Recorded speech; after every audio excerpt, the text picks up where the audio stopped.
Hey guys, yeah, I know I'm not in my normal place.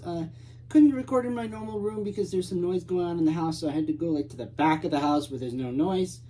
And yeah, so here we are at the finale. It's been quite a journey following Obi-Wan and Leia across the stars, running first from Reva and the Inquisitors, then from Darth Vader himself. I must say, I have enjoyed this series from start to finish, and although I'm going to miss it, I feel like it did end very satisfactorily.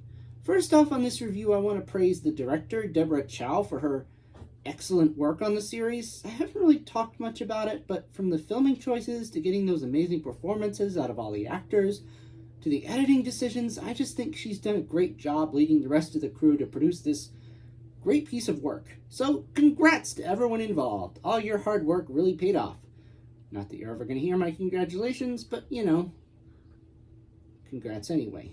But yeah, regarding this episode particularly, I enjoyed it immensely, just as much as I did the rest of the series. If I do have one criticism, I did feel like maybe the build up to the action was a bit too long, like maybe Obi-Wan stayed on the ship saying goodbye a little too long. But having said that though, I think it was edited very well and cut down as much as it could be. The editing made it work. I like how when we know what Obi-Wan is planning, even though he doesn't actually say it, we never really hear him tell Leia. We just cut to her reaction, and that tells us everything we need to know, and indeed kind of already knew what was going to happen. Just a great piece of editing and acting and everything coming together there. Yeah, I did like those scenes on the ship though, with Leia letting the kids play with her droid because they're scared, and then giving it to Kenobi. Such a child thing to do, but so nice. It's just such a great character moment to show how caring she is. But yeah, getting to the meat of the episode, and to keep this video relatively short, yeah, this is a very action-packed episode, but still with so much purpose. At the beginning of the show, I wasn't sure if I wanted to see a duel with Obi-Wan and Vader. New Hope seeming like the first time they've met in years, but you know, the way they told this story from beginning to end, and especially after episode 3, I think it was, I was like, oh yeah, it's gonna happen, and I'm there for it. I was a little concerned it would just happen for the sake of it, like a cool fan service moment. And in a way, this whole show is fan service, I guess. But then again, that's Star Wars. But yeah, there felt like there was a good story purpose to this whole thing. Like, even the duel had a purpose. And it felt like the perfect ending for what we've seen in the series so far. Particularly, it just makes sense of Obi-Wan's journey with how he goes from Revenge of the Sith to New Hope, and it felt like closure for his character. Getting him ready to face Vader as he did in that first film, and getting him ready to just get involved again. Vader's claim that Anakin was not his failure, that Obi-Wan did not kill Anakin, Vader did, that was so powerful, and just what he needed to hear. And the fact that it came from Vader himself, I just think lends strength to what Obi-Wan told Luke later on about how Darth Vader killed his father. You know, Darth Vader said it first. Yeah, Obi-Wan knows where he stands now. He can't save Vader. It's not totally his fault. He can and does need to move on. As for the Luke stuff with Reva, I thought it worked. It was handled well. I don't know that it was totally necessary, but it was a great way again to wrap up several threads that were started in the series.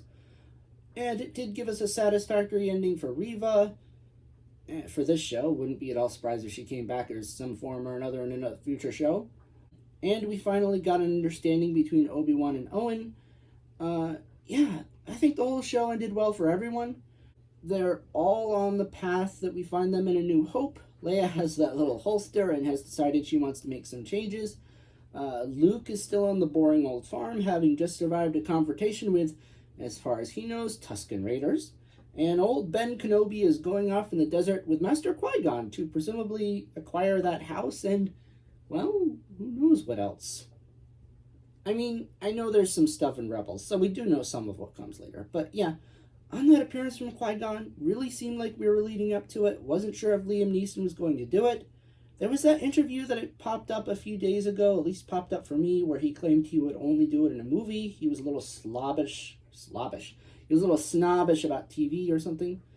Not sure if that was an old interview and he changed his mind, or if he was just Andrew Garfielding us, but whatever the case, I'm glad he decided to come back.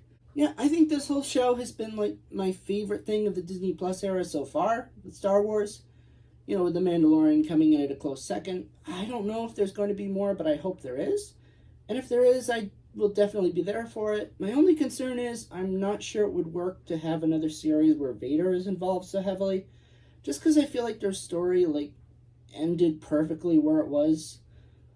I've heard some people, but then again, you know, I wasn't sure how it would go to have him in the show at all, and they proved it could be done while here, so done right, I guess it could work again. I have heard some people online suggest that maybe Darth Maul could be involved instead in next series, and I would love that. I think that's a great idea. But yeah, what do you guys think? Did you enjoy the series? Do you have any desire to see a second one? Any theories as to what that might involve? Let me know in the comments below, and I'll talk to you next time. Goodbye.